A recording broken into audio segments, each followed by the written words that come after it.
Hello बच्चों, कैसे हो आप सब। उम्मीद करता हूँ कि सारे लोग ठीक होंगे।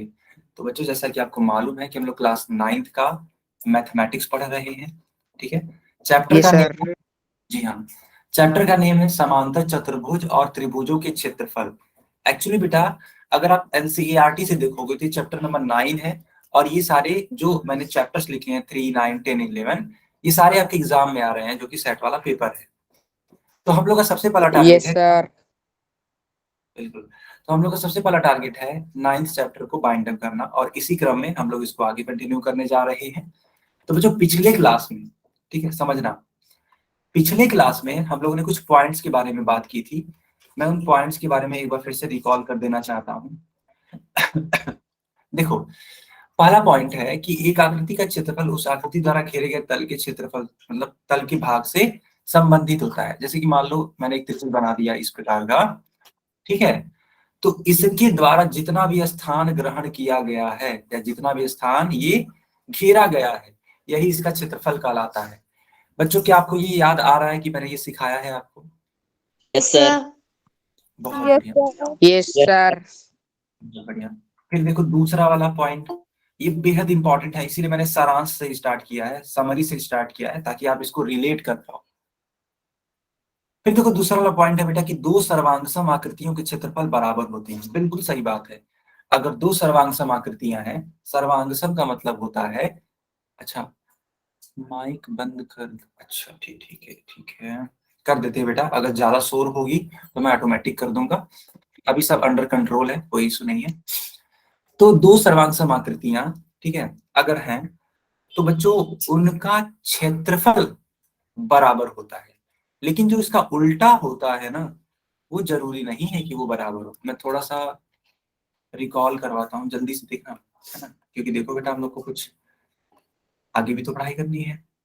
तो जल्दी से देखना, मान लो कि यह एक त्रिभुज है, और इसका मैं कॉपी बना लेता हूँ, यानी कि एग्जैक्टली ऐसा ही एक और त्रिभुज। तो ये दोनों ही त्रिभुज आपस में क्या सर इसके कहलाएंगे? सर्वांशम है ये। सर इसके सर्वांशम है। अच्छा। बहुत शानदार, यही मैं सुनना चाह रहा था। तो ये दोनों ही सर्वांग सम है। और बच्चों, अगर ये दोनों ही सर्वांग सम है, तो क्या इनके क्षेत्रफल आपस में बराबर होंगे? Yes sir. Yes sir. बस यही वाला पॉइंट। सर क्योंकि इन दोनों ने एक ही जगह घेरी है। बिल्कुल। अब देखो थर्ड पे आ जाओ आप। थर्ड बोला जा रहा है कि यदि एक आकृति टी द्वारा निर्मित कोई तलित क्षेत्र है, किन्हीं दो आकृतियों पी और क्यू द्वारा निर्मित दो अनातिव्यापी तलित क्षेत्रों से मिलकर बना है, तो ए आर टी यानी कि area of T is equal area. To area of P plus area of Q. बच्चों, ये भी मैंने आपको सिखाया था, याद है आपको? Yes sir. Yes sir. Yes रुको, सर। जल्दी से, हाँ, मैं जल्दी से यस सर। डायग्राम बना के जल्दी से बता देता हूँ, समझना आपको बस। ठीक है, एकदम अच्छे से समझना। मैंने इस प्रकार से डायग्राम बनाया था, यहाँ पे कट लगाया था, और इस पूरे पार्ट में, है ना, मैंने यस कलर सर। कर दिया था। Yes sir. ठीक है, ऐसे मैंने कलर कर दिया था। फिर मैंने इसका नाम दे दिया था पी, इसका नाम दे दिया था क्यू, और इस बड़े वाले पार्ट का नाम दे दिया था टी। मैंने कहा था एरिया ऑफ टी जो होगा बेटा, वो area of P plus area of Q के क्या होगा? बराबर। बराबर होगा। Is it clear? Yes yes sir. Yes sir. ठीक है, गुड गुड। चलो 3 पॉइंट हो गए। चौथा पॉइंट, दो आकृतियां एक ही आधार और एक ही समांतर रेखाओं के बीच कही जाती हैं यदि उनमें एक उभयनिष्ठ आधार हो, और एक उभयनिष्ठ आधार के सम्मुख प्रत्येक आकृति के शीर्ष का जो शीर्ष हो, है ना, उस आधार के समांतर किसी रेखा पर स्थित हो। कहने का मतलब क्या है, मैं इसको एकदम शॉर्ट में बता देता हूँ, इतना लंबा चौड़ा पढ़ने की जरूरत नहीं है। सीधे देखो बेटा, मान लो दो ऐसे समांतर चतुर्भुज हैं एक आकृति में, ऐसे, ठीक है, ऐसे मान लो दो समांतर चतुर्भुज हैं। एक सेकेंड, ऐसे। तो आप ध्यान से देखोगे तो आप पाओगे बेटा, ठीक है, आप ध्यान से देखोगे तो पाओगे कि ये एक ही आधार पर स्थित है। मेरी बात आप समझ पा रहे हो? एक ही आधार क्या होता है? Yes sir. जी हाँ, जब एक ही आधार पर दो आकृतियां स्थित होती हैं, तो उस वाले आधार को बोलते हैं एक ही आधार, या फिर इसको इंग्लिश में बोल सकते हैं कॉमन बेस। मान लो इसका नाम रख दिया ए बी, इसका नाम है सी डी, मान लो इसका नाम है एम, इसका नाम है एन। तो बच्चों जो ए बी होगा ना वो आपका कहलाएगा common base. Is it clear? Yes sir. Yes, sir. बहुत बढ़िया। अच्छा बच्चों एक बात और बताओ, आप लोग अपने मन से बताना, जो दो समांतर रेखाएं मैंने आपको सिखाई थी यस सर। के बीच जो दोनों आकृतियां बनी होती हैं, यहाँ पे वो कौन कौन सी हैं? एम एन और सी बी। एम एन और सी BC. बी। नहीं नहीं नहीं, फिर से सोचो, फिर से सोचो।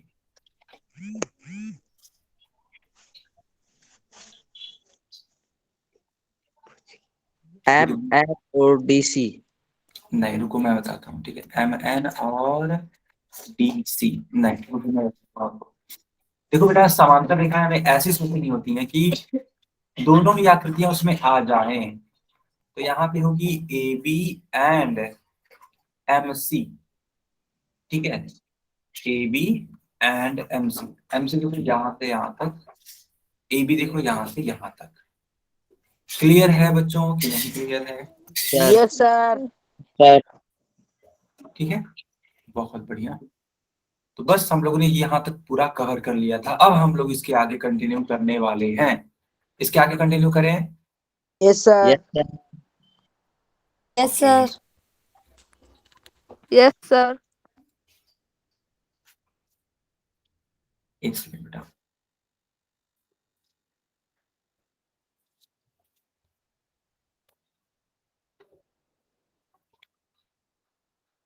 हाँ, सारे बच्चे इस वाले प्रमेय को अपने अपने कॉपी में नोट करें। देखो ये प्रमेय बोल क्या रहा है? ये प्रमेय बोल रहा है एक ही आधार और एक ही समांतर रेखाओं के बीच स्थित समांतर चतुर्भुज क्षेत्रफल में बराबर होंगे। पर इनको नोट करो, फिर मैं समझाता हूँ क्या चीज कहना क्या चाहता है। प्रमेय एक बेटा बहुत इंपॉर्टेंट है, इसके कई सारे सवाल लग जाएंगे आपको, है ना। अच्छे से इसको आपको सीखना है, क्योंकि अगर आपने इसको अच्छे से सीख लिया तो फिर कई सारे क्वेश्चन, इवन मैं इतना गारंटी दे सकता हूँ, केवल इतना ही सीख लेने चलते एक्सरसाइज 9.2 आप पूरी तरीके से बाइंड अप कर सकते हैं। ठीक है, एक्सरसाइज 9.2 पूरी तरीके से बाइंड अप कर सकते हैं। आपने ये नोट किया कि नहीं किया? कर लिया सर। कर लिया? Yes, sir. ठीक है, ठीक है।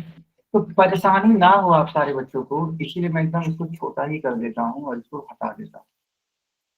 पूरा एक नया फिगर से मैं आपको समझाता हूँ। सारे बच्चे बस समझने का प्रयास करेंगे, कहीं भी है ना डिस्ट्रैक्ट नहीं होना है, कहीं भी डिस्ट्रैक्ट नहीं होना है। जो मैं आपको बताऊंगा, जैसे बताऊंगा उसको सीखना है और उसको अपने कॉपी में नोट करना है। बिल्कुल भी Yes, sir. डाइवर्ट नहीं होना है अगर आपको ये सीखना है तो। क्योंकि बेटा ये थोड़ा सा है ना, थोड़ा सा ये टिपिकल है, बच्चों को थोड़ा कठिन लगता है ये, इसलिए मैं ऐसा बोल रहा हूँ।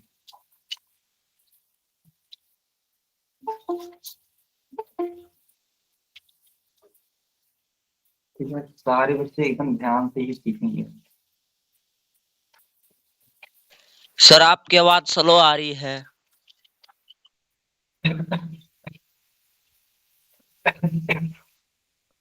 Yes, sir. एक एक बेटा। Yes, sir.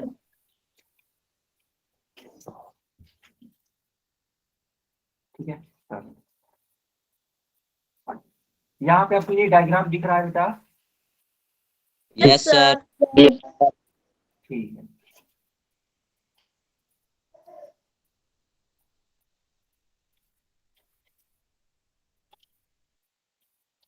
तो आप देख पा रहे होंगे इसमें दो चतुर्भुज हैं। एक चतुर्भुज है आपका ए बी सी डी और एक चतुर्भुज है बेटा आपका ए बी,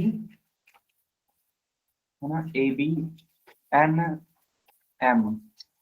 जानते हो आप? M. हाँ जानते हो, आपको प्रूफ क्या करना है? आपको प्रूफ करना है कि इन दोनों ही चतुर्भुजों का जो क्षेत्रफल होगा वह बराबर है। ये मतलब ये आपका ऑब्जेक्टिव है, ये आपका एम है, ये आपका गोल है। ठीक है, आपको ये अचीव करना है, ये आपका टारगेट है।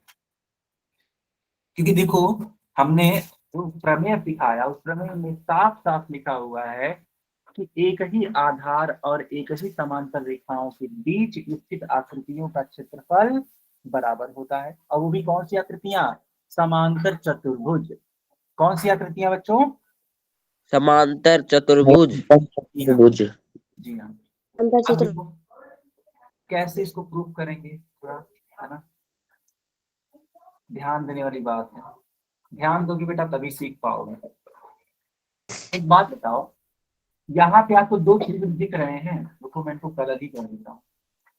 एक त्रिभुज ये दिख रहा होगा आपको, यस सर। और एक सर दो त्रिभुज है। ये दिख रहा होगा। बताओ, दिख रहा है बेटा? Yes sir. Yes, sir. तो ऐसे लिखते ना आप लोग, यस सर। त्रिभुज है ना, त्रिभुज A M M D D तथा त्रिभुज डी सी एन। सी में। बेटा मैं बार बार बोल रहा हूँ, ध्यान से समझना, एक एक लाइन एकदम गौर से देखना, तब जाके क्लियर होगा ये। पहली लाइन एकदम क्लियर है, पहली लाइन मैंने साफ साफ लिखा है कि त्रिभुज A M D yes sir. तथा त्रिभुज बी एन सी में। एक बात वही सर बताओ, क्लियर। क्या यहाँ पे जो Yes, कोण sir. ए एम डी होगा वो बराबर नहीं होगा बी एन सी के?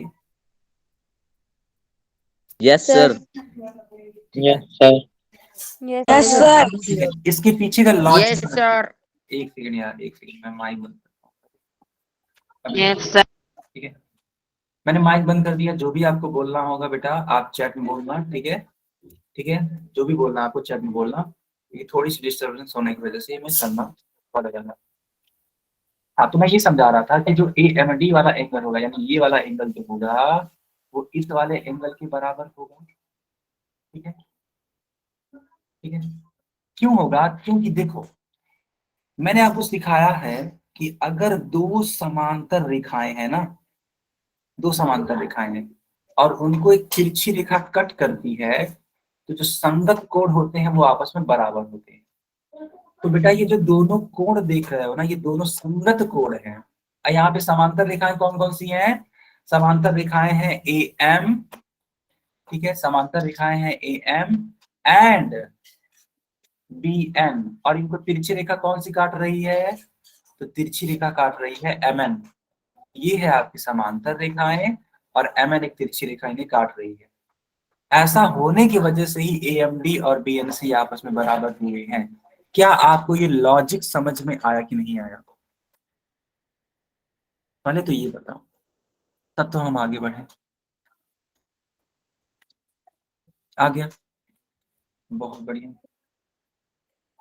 बहुत ही बढ़िया। फिर देखो बेटा, इसी प्रकार आप प्रूव कर सकते हो, है ना, कि एंगल ए डी एम बराबर होगा एंगल बी सी एन के। सेम रीजन, क्योंकि यहाँ पे अगर समांतर रेखा देखोगे तो कौन कौन सी है? ए डी पैरेलल है बीसी के, और तिर्यक रेखा कौन सी है? तो डीसी, डीसी तिर्यक रेखा काट रही है। तो इसलिए ये वाला एंगल, ये वाला एंगल, पता नहीं आप लोग देख पा रहे हो बच्चों? ये वाला एंगल देखो, मैं थोड़ा बड़ा बना दे रहा ताकि आपको दिखे, और ये वाला एंगल आपस में बराबर होंगे। दोनों एंगल आपको दिख रहे हैं बेटा? जल्दी से कंफर्म करो, दिख रहे हैं?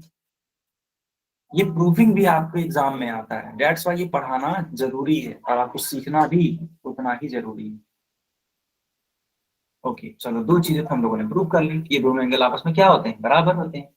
एक बात बताओ बच्चा, एक बात बताओ, अगर त्रिभुज के, है ना, समझना आप लोग थोड़ा सा, अगर किसी त्रिभुज के दो एंगल मालूम है तो क्या आप तीसरा वाला एंगल निकाल सकते हो? तीसरा वाला एंगल निकाल सकते हो आप, तो आप बहुत इजीली निकाल सकते हो 180 में से माइनस करके। ठीक है, अरे करना ही क्या है, जैसे मान लो मैंने ये दे दिया, मान लो मैंने दे दिया ये 80 डिग्री, मान लेते हैं बेटा मैंने ये दे दिया आपको 30 डिग्री। ठीक है, तो ये वाला एंगल बड़े आसानी से निकल जाएगा। कैसे? आप कहोगे सर 180 में से इन दोनों को जोड़ करके घटा दीजिए, तो 80 डिग्री और 30 डिग्री मिलकर के कितना बना देगा? 110 डिग्री। 180 में से 110 जाता है कितना आता है? 70 डिग्री।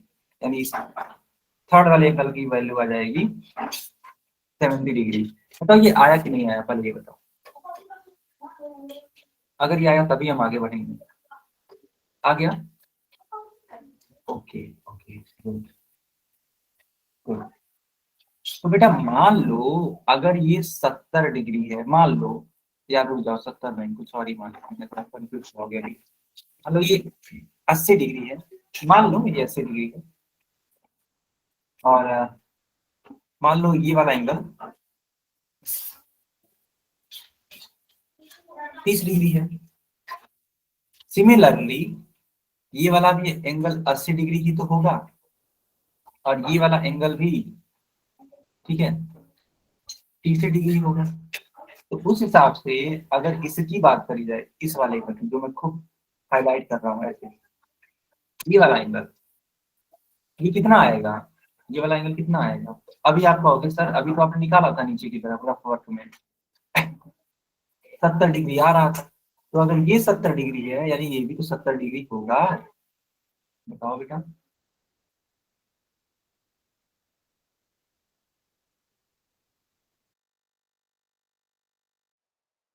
बताओ बेटा, समझ में आया? दोनों ही क्या होंगे? 70 डिग्री के ही होंगे, यानी वो भी एंगल बराबर होगी। कहने का मतलब मेरा क्या था, सिंपल सी बात आप समझ लीजिए। अब अगर किसी भी त्रिभुज के दो कोण आपस में बराबर है तो एकदम श्योर है कि तीसरा कोण भी उनका, ठीक है, बराबर होगा। तो हम लोग बोल सकते हैं यहाँ पे एंगल एम ए डी बराबर एंगल एन बी सी। ठीक, ठीक है बेटा। और तो और ध्यान से अगर आप देखोगे तो पाओगे कि जो ए एम भुजा है, ठीक है, ए एम भुजा है वो बराबर है बी एन के। क्यों? क्योंकि समांतर, ठीक है, समांतर चतुर्भुज, ठीक है, समांतर चतुर्भुज के आमने सामने, आमने सामने की भुजाएं, भुजाएं बराबर होती हैं। ठीक है, ये तो रूल ही है, समांतर चतुर्भुज की प्रॉपर्टी ही है। तो ए एम बराबर बी एन हो गया। इसलिए हम लोग अब आसानी से बोल सकते हैं कि जो त्रिभुज बी है वो सर्वांगसम होगा त्रिभुज बी एन सी के। बताओ बच्चों, ऐसा है कि नहीं है? बच्चों मेरी आवाज क्लियर है? मेरी आवाज क्लियर है बेटा? कंफर्म करो, क्या मेरी वॉइस क्लियर है बच्चा? ओके।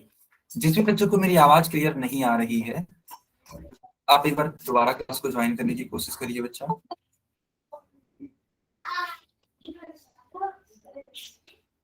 ठीक है, ओके। हाँ, तो ये दोनों त्रिभुज आपस में क्या हो गए? सर्वांगसम हो गए।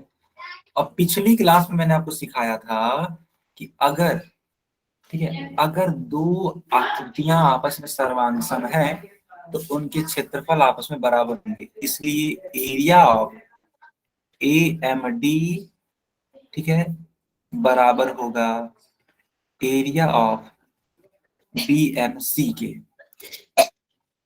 यहां तक समझ में आया? यहां तक समझ में आया? बेटा कंफर्म करो तब तो हम आगे बढ़े। बहुत शानदार, गुड गुड, वेरी नाइस बेटा। अगर आपने यहां तक समझ लिया ना तो उसके पास कुछ है ही नहीं। अब देखो, अगर हम आपसे पूछे बताओ एरिया ऑफ, है ना, area of A B N M कितना होगा, तो आप कहोगे कि सर ये तो दो भागों में बटा हुआ है।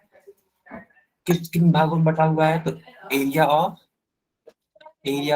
ए M D plus area of ठीक है ए डी, ठीक है ए डी एन बी। बेटा चित्र को देखते रहना, चित्र को नहीं देखोगे तो नहीं समझ में आएगा। वेरी इंपॉर्टेंट है कि चित्र को देखना। अच्छा, अभी को आपने कहा कि सर एरिया ऑफ एएमडी जो है ना, एरिया ऑफ एएमडी इसकी वैल्यू कितने के बराबर है, तो सर इसकी वैल्यू बराबर है एरिया ऑफ बी एंड सी के। तो इसके पूरे स्थान पर इसको हटा करके, ठीक है, एरिया ऑफ बी एंड सी रख दो आप। जो ही आपने इतना रखा, आप देखोगे, ठीक है, आप देखोगे कि दोनों मिल करके, है ना, दोनों मिल करके जानते हो क्या बना रही है, देखो एरिया ऑफ, ध्यान से देखना बेटा, मैं थोड़ा सा ये बड़ा कर दे रहा हूँ, बस आप समझना अच्छे से, ठीक है। एक सेकंड रुक जाओ, बस थोड़ा मैं इसको इरेज कर दूं। हाँ, तो ये हो गया एम डी, ठीक है, ये आपका सी है ना, और बेटा ये क्या था, ये था आपका एन। मैं ये आपको बोल रहा हूं कि अगर आप इसको हटा दो और इसको पुट कर दो एरिया के फॉर्म में, तो पूरा का पूरा कौन सा वाला पार्ट कवर होगा, तो पूरा का पूरा ये वाला पार्ट कवर होगा, यानी कि ए बी सी डी। तो ए बी सी डी जो होगा, ठीक है, वो कवर होगा। अब उसी चीज को आपको लिखना है, यानी इस पूरे के स्थान पे आपको लिखना है area of A B C D, ठीक है बेटा, area of A B C D, ठीक है, area of A B C D होगा। यानी कि हम लोग आसानी से अब प्रूव कर चुके हैं कि area of A B N M या फिर एम एन भी बोल सकते हैं, बराबर है area of A B C D. और ध्यान से देखो, हम लोगों को यही तो प्रूव करना था, भले से ये उल्टा क्यों ना लिखा हो, उससे थोड़ी मतलब है। जैसे मान लो 3 बराबर, है ना, बी लिखा है या बी बराबर 3 लिखा है, तो बात तो एक ही है ना बेटा, दोनों में कोई दिक्कत नहीं। तो ये चीज और ये चीज आ गई जो कि हमें प्रूव करनी थी। अब जल्दी से बता दो सबको समझ में आया कि नहीं आया।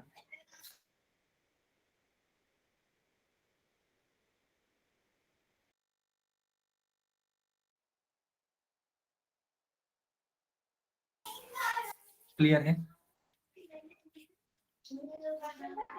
ओके,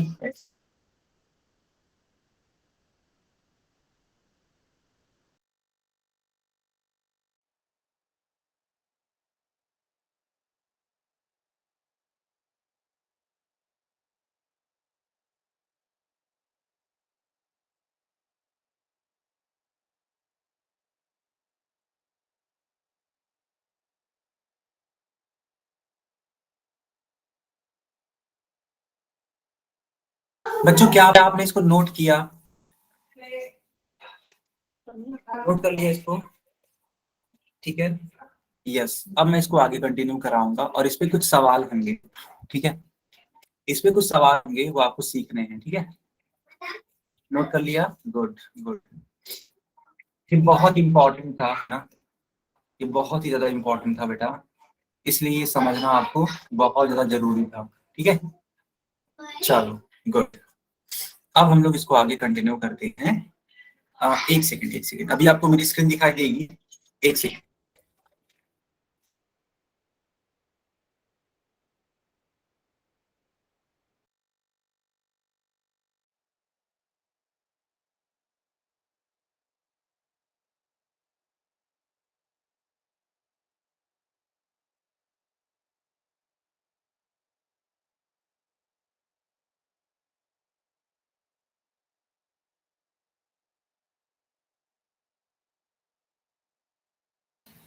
ओके, चलो अब इसको आगे कंटिन्यू करते हैं। बच्चों मान लो अगर हम आपसे पूछें, ठीक है, अगर हम आपसे पूछे कि समांतर चतुर्भुज का क्षेत्रफल क्या होगा, ऐसे मान लो हम ऐसे बना दें एक समांतर चतुर्भुज, पूछे कि बताओ इसका क्षेत्रफल क्या होगा, जबकि ए दे रखा है ए बी सी डी और यहां से एक लंब डाल दिया गया है, ठीक है, जिसका नाम है डीएम। ठीक है, तो इसका एक फार्मूला होता है, वो आप सारे बच्चे सीखो। समांतर चतुर्भुज, ठीक है, समांतर चतुर्भुज का क्षेत्रफल। बेटा ये क्षेत्रफल क्या होता है, तो ये क्षेत्रफल होता है आधार गुणे ऊंचाई। ऊंचाई को आप शीर्ष लंब बोल सकते हो, लंब बोल सकते हो, ठीक है, कोई दिक्कत नहीं है इसमें। आधार गुणे ऊंचाई या शीर्ष लंब। शीर्ष लंब यहाँ पे कौन है और आधार कौन है, तो बेटा अगर बात करो, या अगर आप यहाँ से देख रहे हो, यहाँ से, ठीक है, तो यहाँ से अगर आप इसको देखोगे तो आप पाओगे आधार ए बी है और शीर्ष लंब डीएम है। ठीक है, शीर्ष लंब कौन है, शीर्ष लंब डीएम है। लेकिन ये जरूरी थोड़ी है कि आप लंब सिर्फ यहीं से डालो। आप मान लो लंब आपने ए से डाल दिया, कहाँ पे डाल दिया, ठीक है, मान लेते हैं आपने बीसी वाली रेखा पे डाल दी, या फिर चलो आप और थोड़ा वैरायटी कर लो। आप एक काम करो, आप ना इस बी से लंब डाल दो डीए पर, ठीक है, बी से लंब डाल दो डीए पर, तब इसका क्षेत्रफल क्या बोलेंगे हम लोग। अगर हम लोग बी से लंब डाल रहे हैं, ठीक है, मान लेते हैं ये है आपका एन, तो शीर्ष लंब क्या होगा तब, तो बी एन होगा शीर्ष लंब। और किस पर लंब डाल रहे हैं, तो बेटा डी ए पर, तो इन दोनों का ही गुणनफल करा दो, यानी कि डी ए गुणे बी एन। जब डी ए गुणे बी एन करेंगे तब भी क्या हमें प्राप्त होगा, हमें प्राप्त होगा समांतर चतुर्भुज का क्षेत्रफल। यानी दोनों ही बातें सेम है, कहने का मतलब। पंकज के नाम में बेटा ये क्या कर रहे हो आप लोग चैट सेक्शन में। पंकज के नाम से जो भी बच्चा है इस तरीके से मत करिए, अदरवाइज बेटा क्लास से बाहर कर दिया जाएगा, फिर क्लास में एंट्री भी नहीं मिलेगी ना। क्लास में देखो सिंसियर रहना है ना, खुद भी पढ़िए और बाकी बच्चों को भी पढ़ने दीजिए, ठीक है बेटा। क्योंकि देखो एग्जाम आ रहा है ना, एग्जाम आ रहा है और एग्जाम की प्रिपरेशन करनी बहुत जरूरी है, ठीक है। अगर आप अच्छे मार्क्स लाना चाहते हो तो बेटा थोड़ा सिंसियर होकर पढ़ाई करना ही पड़ेगा। हाँ, लालचंद के नाम से जो बच्चा है पूछिए, अपना क्वेश्चन पूछिए, ठीक है। इस तरीके से वाई नहीं टाइप करना है। पंकज के नाम से जो भी बच्चा है, हाँ बोलो बेटा। हाँ बेटा शाहरुख के नाम से, ठीक है। अपना क्वेश्चन पूछिए लालचंद के नाम से, आप चैट में लिख दीजिए, ठीक है बेटा। चलिए चलो बेटा, तो मैंने आपको ये सिखा दिया। अब इसी पर आधारित एक क्वेश्चन लगाते हैं। देखो मान लो, ठीक है, मान लो एक ऐसे आकृति बना दी गई है समांतर चतुर्भुज की।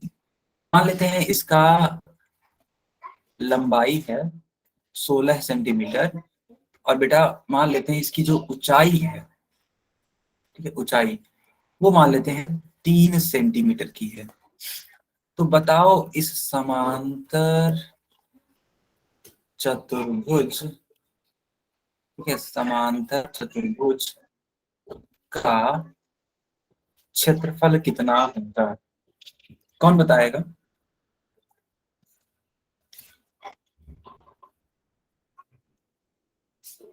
सर फिर से बताओ, ठीक है मैं फिर से बता देता हूँ अभी, ठीक है, ठीक है, फिर से बता देता हूँ बेटा। देखो ये जो सवाल है ना उसी के लिए है, सारे बच्चे ने, हाँ ठीक है, आंसर करना है, सारे बच्चों को ये आंसर करना है, ठीक है। संजय के नाम से जो बच्चा है, ठीक है, ये सारी चीजें मत करिए बेटा। ओके, अब ध्यान से देखना। अभी को मैंने सिखाया था कि समांतर चतुर्भुज का क्षेत्रफल होता है आधार, ठीक है, आधार गुणे शीर्ष लंब या फिर लंब, ठीक है, जो भी आपको कंफर्टेबल फील करो, ठीक है। तो यहाँ पे आधार का मान कितना होगा, तो बेटा आधार का मान होगा 16।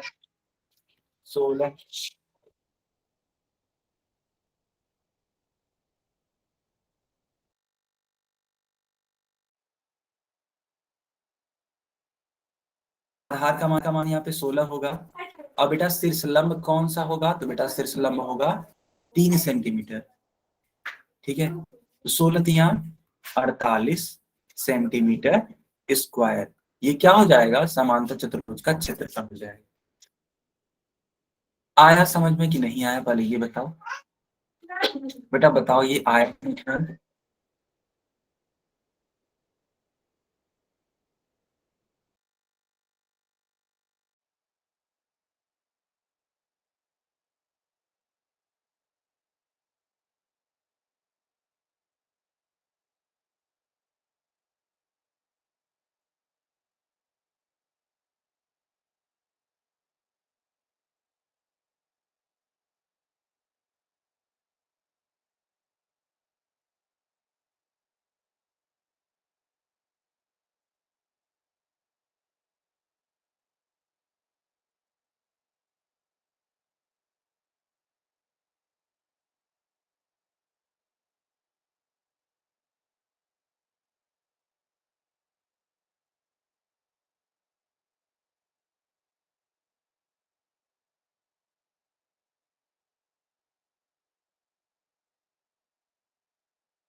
बच्चों ये सवाल आपको समझ में आया कि नहीं आया, आ गया?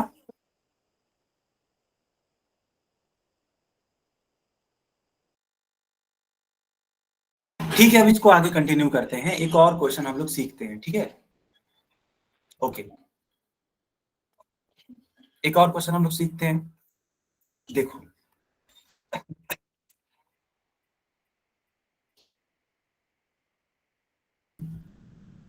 मान लो अगर यही क्वेश्चन ऐसे होता, ठीक है, मान लो अगर यही क्वेश्चन अगर ऐसे हो, ठीक है, ए बी सी डी, यहां पे से मान लो लंब डाल दिया गया, ठीक है, यहां पे इस प्रकार से लंब डाल दिया। अगर आपको अब दे रखा है इस वाले लंब की लंबाई 15 सेंटीमीटर और मान लेते हैं आधार की जो लंबाई है वो है 4 सेंटीमीटर, तो क्या आप लोग बता सकते हैं कि इस वाले समांतर चतुर्भुज का क्षेत्रफल कितना होगा? जल्दी से बताओ बेटा, इस वाले समांतर चतुर्भुज का क्षेत्रफल कितना होगा? सारे बच्चे बताओ।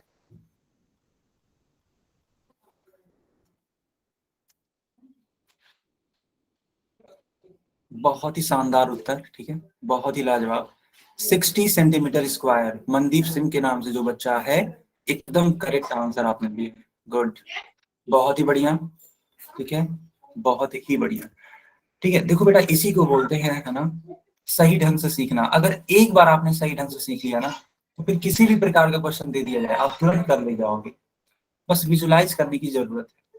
तो मैंने सिखाया था आपको कि समांतर चतुर्भुज का जो क्षेत्रफल होता है, ठीक है, समांतर चतुर्भुज का क्षेत्रफल होता है वो क्या होता है, वो होता है आधार गुणे शीर्ष लंब, ठीक है, शीर्ष लंब है। हालांकि मैंने ये शॉर्ट में लिखा है, आई होप आप समझ पा रहे होंगे।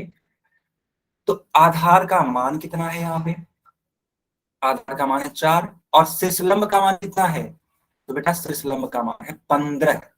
15 गुणे 4 आप करोगे तो कितना पाओगे, 60 सेंटीमीटर स्क्वायर का करेक्ट आंसर हो।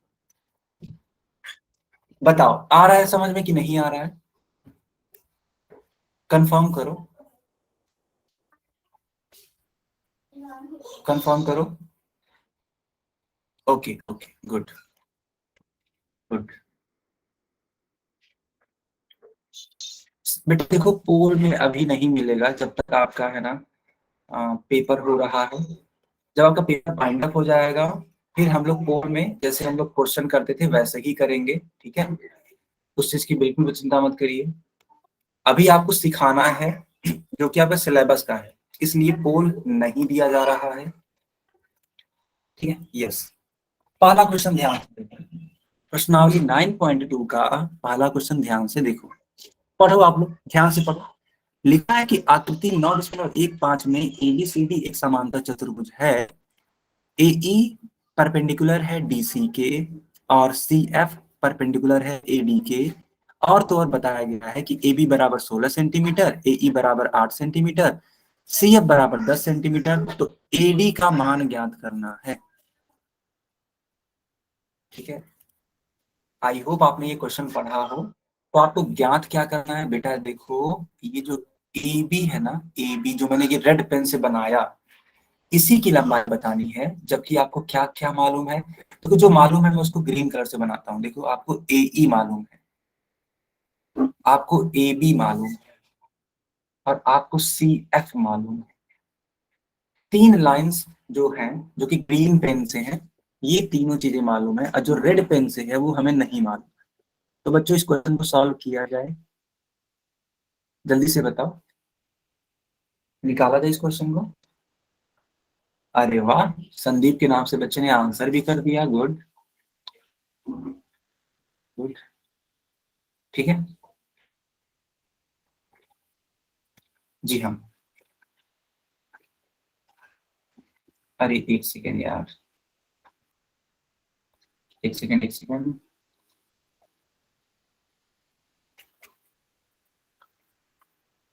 हाँ अभी ठीक है।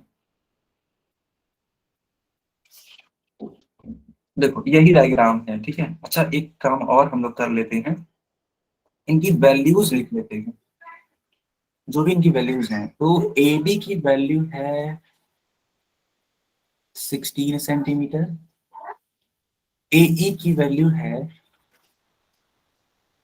8 सेंटीमीटर, सी एफ की वैल्यू है 10 सेंटीमीटर।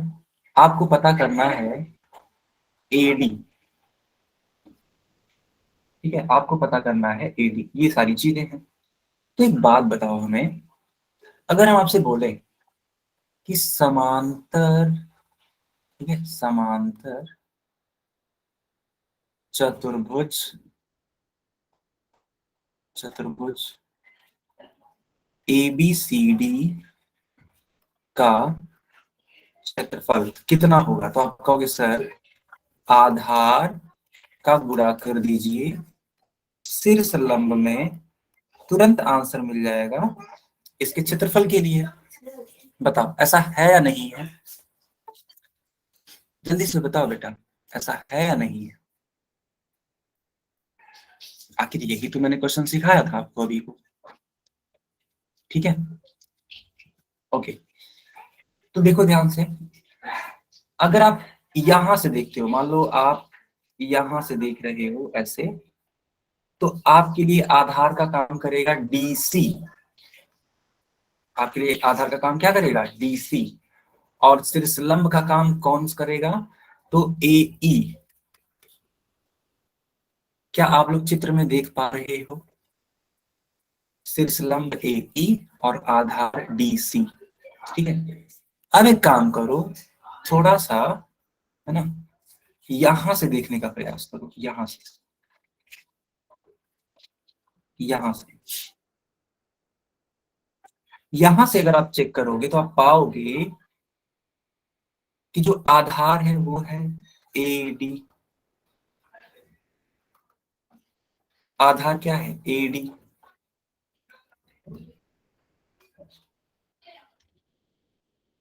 ठीक है,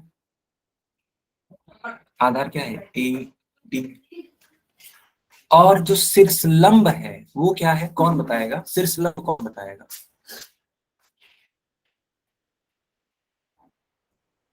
बेटा क्लास 9th के लिए है ये क्लास, ठीक है। चैप्टर 9 पढ़ाया जा रहा है, जो कि एग्जाम में आपके आ रहा है। रामचंद्र के नाम से जो भी बच्चा है, हाँ रामचंद्र ने ही आंसर किया कि सर एफसी जो होगा ना, वो शीर्ष लंब होगा दूसरी तरफ से। बहुत ही शानदार।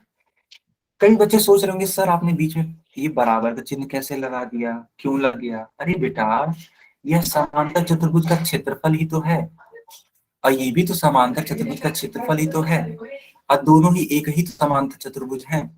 तो ऐसा थोड़ी है कि इनके क्षेत्रफल अलग अलग हो जाएंगे, इनके क्षेत्रफल तो बराबर ही होंगे ना बच्चा।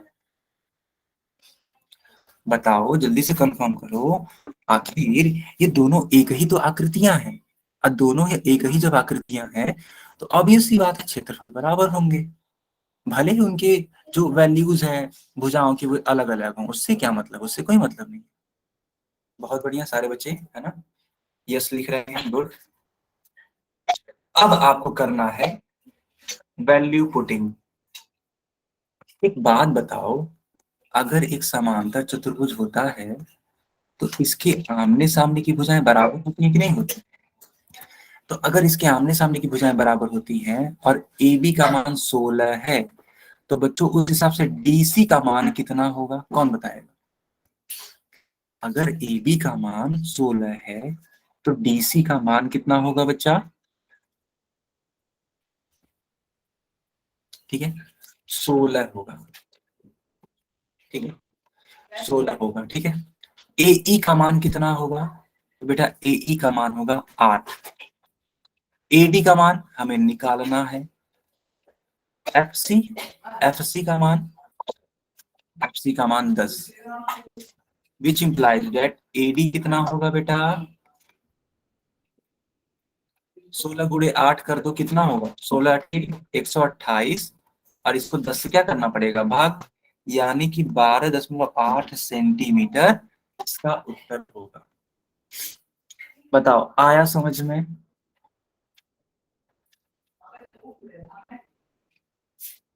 बच्चों आया समझ में कि नहीं आया?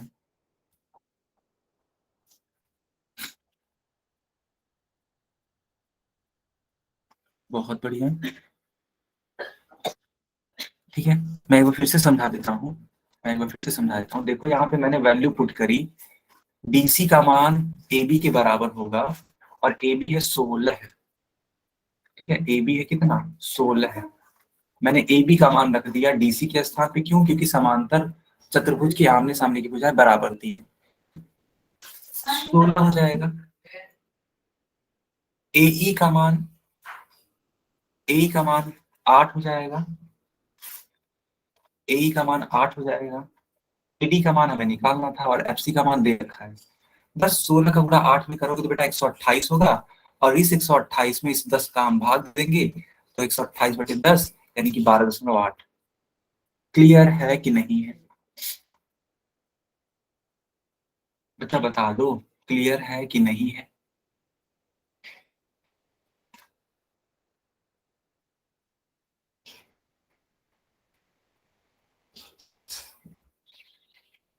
बहुत बढ़िया, बहुत ही बढ़िया, बहुत ही शानदार बेटा, ठीक है, गुड।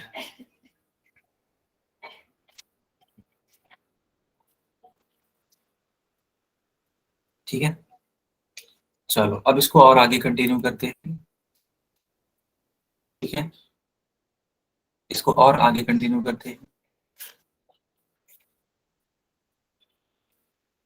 देखो बेटा ये लिखा है प्रमेय 9.2, ये क्या है? देखो लिखा है कि एक ही आधार और एक ही समांतर रेखाओं के बीच स्थित त्रिभुज क्षेत्रफल में बराबर होते हैं। अभी तक हमने पढ़ा था प्रमेय 1, अब हम लोग पढ़ने जा रहे हैं प्रमेय 2।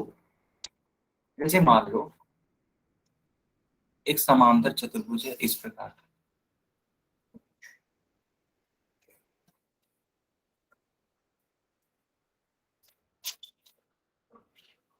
ऐसा, ठीक है, एक समांतर चतुर्भुज इस प्रकार का।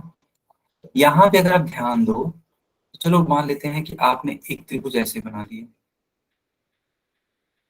और दूसरा वाला त्रिभुज बेटा मान लेते हैं आपने ऐसे बना दिया, ऐसे मान लेते हैं, इसका नाम रखा आपने ABC, और इसका नाम हो गया D, ठीक है, इसके नाम रख दो आप MN। तो बोलना ये चाह रहा है जो प्रमेय है कि अगर एक ही आधार और एक ही समांतर रेखा के बीच में स्थित त्रिभुज है तो दोनों आपस में क्षेत्रफल में बराबर होंगे, यानी कि त्रिभुज ठीक है। त्रिभुज एबीसी का क्षेत्रफल ऐसे लिख देते हैं कि एरिया ऑफ ट्राइंगल एबीसी बराबर होगा area of triangle A D, है ना, बी। ठीक है, बताओ। ओके ठीक है, नरसिंह के नाम से। ठीक है, क्या आपको ये समझ में आया कि नहीं आया? समझ में आया बच्चों? ठीक है, ये आपका क्या है, प्रमेय नंबर 9.2 है। यानी एक ही समांतर चतुर्भुज के अंदर, है ना, जो त्रिभुज बन रहे हैं, अगर उनका आधार और समांतर रेखाएं सेम है, इसका मतलब उनके क्षेत्रफल बराबर होंगे। ठीक है, बहुत बढ़िया, बहुत बढ़िया। बताओ,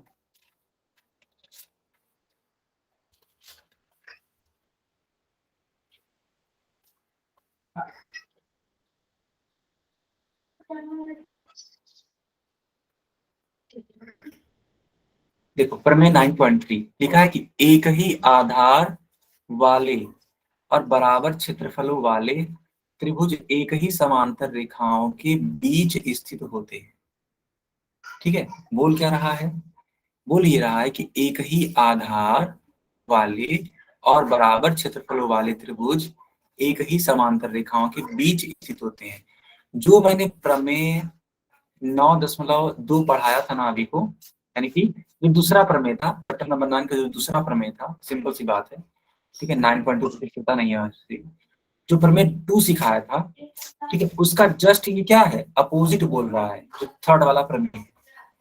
इस बार ये बोल रहा है, ठीक है बेटा, इस बार ये बोल रहा है कि मान लो अगर दो, है ना, इस प्रकार से फिगर हो,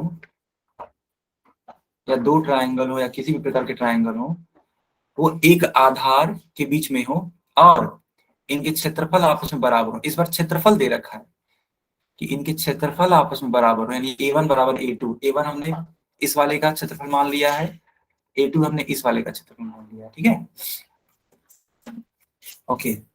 तो अगर इस तरीके से आप मान ला और दोनों की दोनों क्षेत्रफल बराबर हैं, तो पक्की बात है कि जो उनका समांतर रेखा होगा ना, ये वाला लाइन, ये सेम होगा।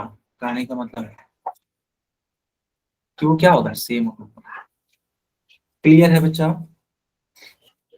क्लियर है? चलो, तो ये क्लास यहीं पे बाइंड अप होती है। इसके आगे हम लोग नेक्स्ट क्लास में इसको कंटिन्यू करेंगे। ठीक है, आप लोग इसको सवाल लगा करके आना, जितने भी क्वेश्चन है। 9.3 भी है ना, जितने भी प्रमेय हो सकते हैं मैंने बता दिए हैं। अब बस क्वेश्चन ही है, आप उसको सॉल्व करना बच्चों। ठीक है, जो भी डाउट होगा आप मुझे व्हाट्सअप कर सकते हो, अपनी परेशानियां शेयर कर सकते हो, पूछ सकते हो। ठीक है, बिल्कुल, कोई भी डाउट होगा जरूर पूछना मेरे से। ओके बेटा, गुड नाइट। Good night.